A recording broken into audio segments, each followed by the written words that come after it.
बिस्मिल्लाहिर्रहमानिर्रहीम, अस्सलाम वालेकुम। डेली रूटीन के कामों को आसान बनाने के लिए हम हाउसवाइफ्स बहुत सारे हैक्स को फॉलो करते हैं।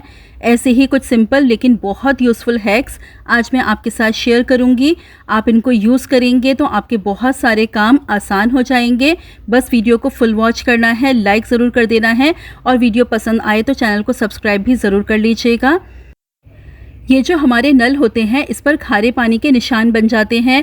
अगर हम साबुन से, डिश वॉश से इसको साफ़ करते हैं तो भी ये सही तरह से साफ़ नहीं होते। तो बस आपको सिंपल सा तरीका करना है। आपको क्या करना है, एक टिश्यू पेपर ले लीजिए और टिश्यू पेपर पे आप लगा लीजिए सिरका और इस तरह से आप नल पर इस टिश्यू पेपर को लगा दीजिए। 10 मिनट के लिए आप इसी तरह से टिश्यू पेपर को छोड़ दीजिए। उसके बाद आप इसको रिमूव कर लीजिए और फिर इसी टिश्यू पेपर की मदद से आप अपने टैप को अच्छी तरह से रब करके साफ़ कर लेंगे। जितने भी खारे पानी के निशान होंगे वो अच्छी तरह से साफ़ हो जाएंगे और साथ ही ये जो हमारे स्टील के नल होते हैं इनमें एक शाइन भी आ जाएगी, क्योंकि कुछ टाइम इस्तेमाल के बाद ये जो स्टील के नल होते हैं इनकी शाइन बिल्कुल ख़त्म हो जाती है। इस तरीक़े को यूज़ करेंगे, एक तो ये खारे पानी के निशान भी साफ़ हो जाएंगे और इन नलों में बहुत प्यारी शाइन भी आ जाएगी, बिल्कुल न्यू जैसे लगने लगेंगे। तो इस टिप को आप फॉलो करके ज़रूर देखिएगा।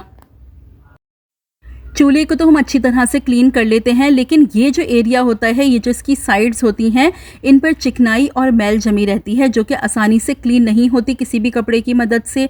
उसके लिए क्या करना है, आप कोई ये बटर नाइफ़ ले लीजिए, उस पर आप इस तरीके से टिश्यू पेपर लगा दीजिए और बस अब ये आपका टूल बन के रेडी है। इससे आप अपने चूल्हे की साइड्स को क्लीन कर सकते हैं और जो भी इस तरह की साइडें हों जहाँ पर आपका कपड़ा ना पहुँचता हो क्लीनिंग के लिए, आप इस तरीके से क्लीनिंग कर सकते हैं। बहुत आसानी से ये साइड्स क्लीन हो जाएंगी। ये देखिए, जितनी भी इसमें चिकनाई थी, जो भी इसमें मैल थी, वो आसानी से टिश्यू पेपर पे आ गई है और ये प्रॉब्लम आसानी से सॉल्व हो गया।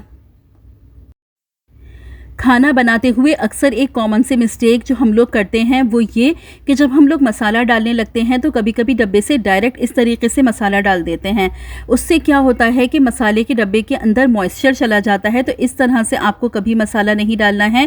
जब भी आप मसाला डालें हमेशा स्पून की मदद से डालें। डायरेक्ट अगर डब्बे से मसाला डालेंगे तो मॉइस्चर जाने की वजह से मसाले जल्दी ख़राब हो जाते हैं। अब एक और टिप बताती हूँ कि मसाले को अगर लॉन्ग टाइम तक के लिए सेव करना हो तो आप क्या कर सकते हैं, क्योंकि मसाले में क्या होता है, अगर हम ज़्यादा अरसे के लिए उसको सेव करें तो उसमें या तो कीड़ा लग जाता है या मॉइस्चर आ जाता है। तो आप क्या कीजिए, मसाले के डब्बे में बिल्कुल थोड़ा सा आप नमक शामिल कर दीजिए। उसके बाद आप इसको मिक्स कर लीजिए। अब आप इसको लॉन्ग टाइम तक के लिए सेव कर सकते हैं। ना ही इसमें कोई कीड़ा लगेगा और ना ही मॉइस्चर आएगा। अब आगे बारिशों का जो सीज़न आएगा उसमें अक्सर मसालों में मॉइस्चर आ जाता है, तो नमक डाल के आप अपने मसालों को सेव कर लीजिए तो मसाले आपके लॉन्ग टाइम तक बिल्कुल भी ख़राब नहीं होंगे। बेलन को साफ़ करने के लिए एक ज़बरदस्त सी टिप बता रही हूँ। इससे बेलन साफ़ भी हो जाएगा और हाइजीनिकली भी बहुत अच्छी तरह क्लीन हो जाएगा। जो भी जर्म्स बैक्टीरिया होंगे वो भी ख़त्म हो जाएंगे। बेलन पर इस तरह से नमक डाल लीजिए। नमक डालने के बाद आप थोड़ा सा पानी ऐड कर लीजिए और फिर हाथों की मदद से इस तरीके से आप नमक को रब कर लीजिए। फिर बस साफ़ पानी डाल के आप बेलन को वॉश कर लीजिए कि बेलन आपका अच्छी तरीके से क्लीन हो जाएगा। अब दूसरी टिप कि अगर बेलन को आपको जल्दी से सुखाना है तो बस सिंपल सा एक काम करना है। आप क्या कीजिए, गैस पर इस तरह से बेलन को आप घुमा लीजिए। बेलन आपका जल्दी से ड्राई हो जाएगा। होप कि ये टिप आपको पसंद आई होगी। इसको फॉलो करके ज़रूर देखिएगा और जल्दी से वीडियो को एक लाइक कर दीजिए। ऐसे काले जले हुए बर्तनों को साफ़ करना होता है बहुत ज़्यादा मुश्किल। उसके लिए हम ज़्यादातर काला तेल इस्तेमाल करते हैं, लेकिन मैं आपको ये सजेस्ट करूँगी कि कभी भी बर्तनों को साफ़ करने के लिए आप डायरेक्ट काले तेल का इस्तेमाल ना करें, क्योंकि देखें काला तेल जो है बहुत ज़्यादा तेज़ होता है, आपकी स्किन के लिए बिल्कुल भी ठीक नहीं होता। जब भी काले तेल को आप इस्तेमाल करें, अगर डायरेक्ट यूज़ कर रहे हैं तो ग्लव्स का इस्तेमाल लाजमी करें। एक बिल्कुल आसान सा तरीका बता रही हूँ आपको इस तरह के जले हुए बर्तनों को साफ़ करने का। बर्तन जितना भी जला हुआ हो आसानी से साफ़ हो जाएगा। आपको ज़्यादा मेहनत भी नहीं करनी पड़ेगी और मैं इसमें कोई काला तेल भी इस्तेमाल नहीं करूँगी। इस पावरफुल लिक्विड को बनाने के लिए आपको 4 चीज़ों की ज़रूरत होगी। आप कोई पुराना बोल ले लीजिए, उसमें आप शामिल कर लीजिए 1 से 1.5 टेबल स्पून मीठा सोडा, जो खाने के लिए हम लोग घर में इस्तेमाल करते हैं, बस उस सोडे का आपको इस्तेमाल करना है। क्लीनिंग के लिए मीठा सोडा बहुत ज़्यादा इफ़ेक्टिव है। अब इसमें शामिल कर लीजिए आप सिरका, तकरीबन 2 टेबल स्पून। अब आपको इसमें शामिल कर देना है 2 टेबल स्पून के बराबर कोई भी बाथरूम क्लीनर। जो भी बाथरूम क्लीनर आप यूज़ करते हो, हार्पिक यूज़ करते हो या कोई और दूसरा यूज़ करते हो, तो वो आप इसमें तकरीबन 2 टेबल स्पून के बराबर शामिल कर दीजिए। बहुत ज़्यादा इफ़ेक्टिव होता है बर्तनों की क्लीनिंग के लिए। बर्तन कितना भी जला हुआ क्यों ना हो, बहुत आसानी से साफ़ हो जाएगा। अब इसमें 2 टेबल स्पून के बराबर आप डिश वॉश लिक्विड शामिल कर दीजिए। अगर आप बर्तन धोने के लिए साबुन का इस्तेमाल करते हैं तो आप साबुन को थोड़ा सा पानी में डिज़ोल्व करके उसको शामिल कर दीजिए।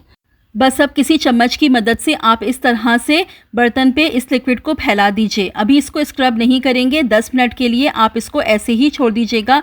10 मिनट आप इसको लगे रहने देंगे तो बर्तन का जितना भी कालापन है वो नरम पड़ जाएगा। उसके बाद जब आप हल्के हाथों से इसको स्क्रब करेंगे तो आसानी से बर्तन साफ़ हो जाएगा। अच्छा, अब ग्लव्स का इस्तेमाल ज़रूर कर लीजिएगा क्योंकि ये सारे केमिकल्स होते हैं, हाथों को ख़राब कर सकते हैं। तो बस आप ग्लव्स पहन लीजिए। ग्लव्स पहनने के बाद ये जो हमारी तार वाली जाली होती है, बस इससे आप अपने बर्तन को हल्के हाथों से स्क्रब करेंगे। आपको ज़्यादा रगड़ना नहीं पड़ेगा, ज़्यादा मेहनत भी नहीं करनी पड़ेगी, बहुत आसानी से बर्तन साफ़ हो जाएगा। देखें, बिल्कुल हल्के हाथों से मैं इसको रब कर रही हूँ और आसानी से ये बर्तन साफ़ हो गया, जबकि आपने देखा था कि ये बर्तन कितना ज़्यादा जला हुआ था।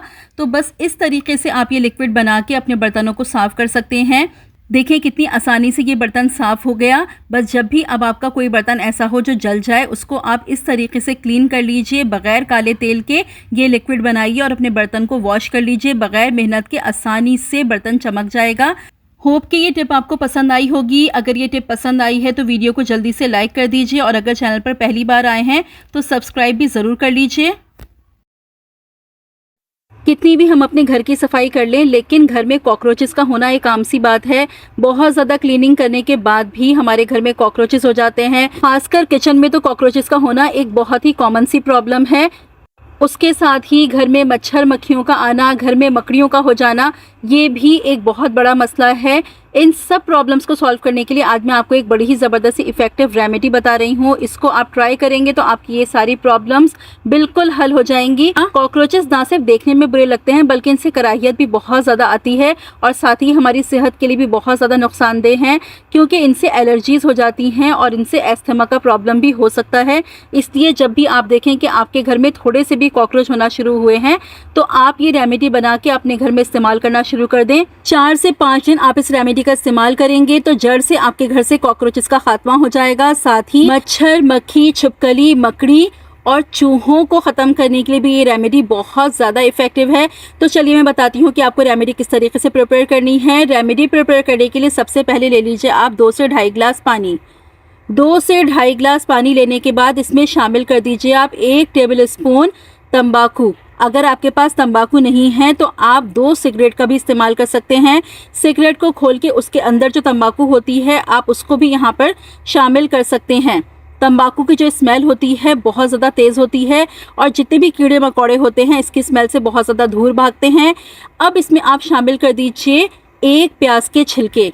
प्याज की स्मेल पंजेंट होती है, जितने भी कीड़े मकोड़े होते हैं प्याज की स्मेल से बहुत ज़्यादा दूर भागते हैं। कॉकरोचेस के खात्मे के लिए प्याज बहुत ज़्यादा फ़ायदेमंद है। आप इसका स्प्रे करेंगे तो आपके घर से जितने कॉकरोच होंगे मुकम्मल तौर पर ख़त्म हो जाएंगे। 1 प्याज के छिलके शामिल कर दिए हैं। उसके बाद शामिल कर दीजिए आप 3 से 4 लहसुन के छिलके। सिर्फ लहसुन के छिलके लेने हैं आपको, इसकी स्मेल से भी कीड़े मकोड़े ख़त्म हो जाते हैं। उसके बाद आप शामिल करेंगे इसमें 5 से 6 माचिस की तीलियाँ। देखें, ये जो माचिस की तीलियों के ऊपर मसाला लगा होता है, इसकी जो स्मेल होती है इससे कीड़े मकोड़े ख़त्म हो जाते हैं, बहुत दूर भागते हैं। अब इन सब चीज़ों को शामिल करने के बाद आप इस पानी को धीमी आंच पे पकने के लिए रख देंगे। धीमी आंच पे पकाएंगे ताकि अच्छी तरह से इन सब चीज़ों के जो भी फ़वाइद हैं वो पानी में निकल आएँ। जब ये पानी आपका आधा रह जाए तो आप चूल्हा बंद कर देंगे। चूल्हा बंद करने के बाद आप इस पानी को मुकम्मल तौर पर ठंडा कर लेंगे। जब ये पानी मुकम्मल तौर पर ठंडा हो जाए तो आप इसको छान लीजिए। छान के आप इसे किसी बर्तन में निकाल लीजिए। अब आपको इसमें शामिल करना है टूथपेस्ट। तकरीबन हाफ टी स्पून के बराबर आप इसमें टूथपेस्ट शामिल करेंगे। जो भी टूथपेस्ट आपके घर में मौजूद हो उसका आप यहाँ पर इस्तेमाल कर सकते हैं। टूथपेस्ट जब आप इसमें शामिल करेंगे इसकी स्मेल और भी ज़्यादा तेज़ हो जाएगी। अच्छा, मैं यहाँ आपको बताऊँ कि इस स्प्रे की स्मेल थोड़ी सी पंजेंट होगी, थोड़ी सी तेज़ होगी। जब आप इसका यूज़ करेंगे तो थोड़ी देर आपको स्मेल आएगी, लेकिन वो स्मेल बस थोड़ी देर आएगी। 15 से 20 मिनट, बहुत से बहुत आधे घंटे में ये स्मेल बिल्कुल ख़त्म हो जाएगी। लेकिन इतनी देर में जितने भी कॉकरोचेस होंगे वो मुकम्मल तौर पर मर जाएंगे इसकी स्मेल से। दीगर कीड़े मकोड़ों का भी खात्मा होगा। अब इसमें तकरीबन 2 ढक्कन के करीब मैं फ़िनाइल शामिल कर रही हूँ। अगर आपके पास फ़िनाइल ना हो तो आप यहाँ पर डेटॉल का इस्तेमाल भी कर सकते हैं। तो आप तकरीबन 1 टेबल स्पून के जितना आप डेटॉल शामिल कर दीजिए। अब अच्छे तरीके से इन सब चीज़ों को मिक्स कर लेंगे। मिक्स करने के बाद आपको स्प्रे की बोतल ले लीजिए। स्प्रे बोतल लेने के बाद आप इसे स्प्रे बोतल में भर लीजिए और अब इसका इस्तेमाल करना है। देखिए इस्तेमाल किस तरीके से करेंगे। रात को जब आप अपना किचन बिल्कुल साफ़ कर देते हैं तो उसके बाद आप इसका इस्तेमाल कीजिए। किचन को साफ़ करने के बाद अच्छे तरीके से अपनी किचन में इसका स्प्रे कर दीजिए। चूल्हे पर इसका स्प्रे कीजिए, क्योंकि कितना भी हम चूल्हे को साफ़ कर लें लेकिन रात में कॉकरोचेस ज़रूर चूल्हे पर आते हैं। इसी तरह से आपके जो किचन का टॉप है उस पर इसका स्प्रे कीजिए। किचन के सिंक में इसका स्प्रे कीजिए, ड्रेन्स में इसका स्प्रे कीजिए और जो हमारी किचन की कैबिनेट्स होती हैं उसमें भी आप इसका स्प्रे कर दीजिए। घर की सारी वो जगहें जहाँ पर कॉकरोचेस मौजूद होते हैं वहाँ पर आप इसका स्प्रे कीजिए।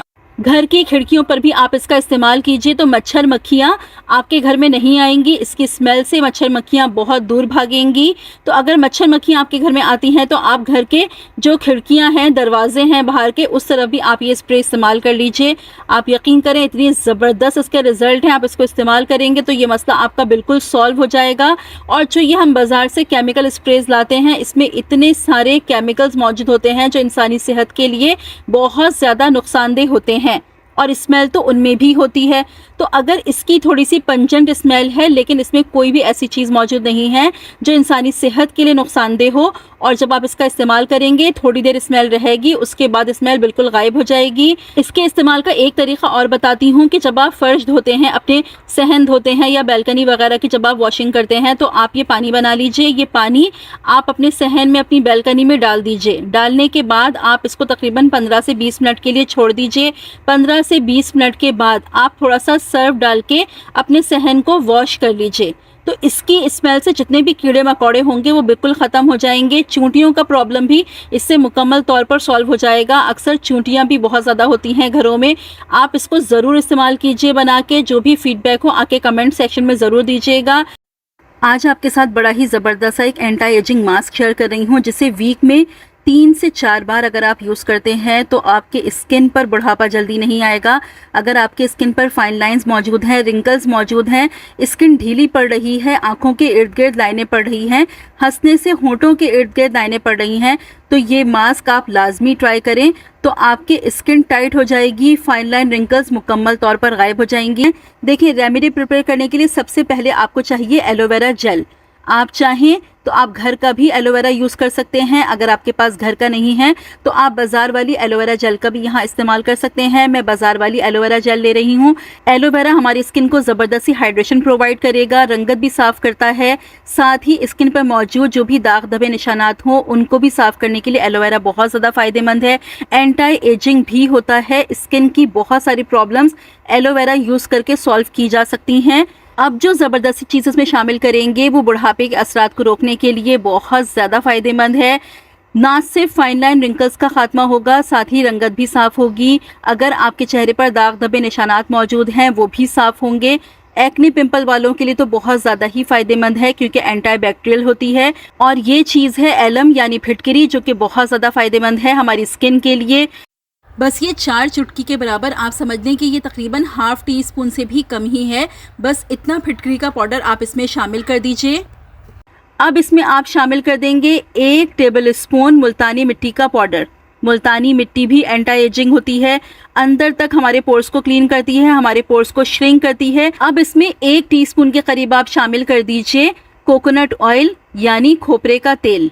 खोपरे का तेल भी बहुत ज़्यादा फ़ायदेमंद है हमारी स्किन के लिए। बहुत सारी रेमेडीज़ में मैंने शेयर किया है कि खोपरे का तेल हमारी स्किन के लिए कितना ज़्यादा फ़ायदेमंद होता है। एंटी एजिंग भी होता है, रंगत को साफ़ करता है, डीप हमारे पोर्स को क्लीन करता है, हमारी स्किन पर फाइन लाइन रिंकल्स नहीं आने देता, एंटी एजिंग होता है। अब इन सब चीज़ों का आपको एक पेस्ट बना लेना है। इन सब चीज़ों को अच्छे तरीके से आप मिक्स कर लीजिए। मिक्स करने के बाद अगर आपको लगे कि कंसिस्टेंसी इसकी थिक है तो आप थोड़ा सा रोज़ वाटर शामिल कर लीजिए। अपने फेस पर, अपनी नेक पर, अपने हाथों पर इसको अप्लाई कर लीजिए और छोड़ दीजिए जब तक कि ये ड्राई ना हो जाए।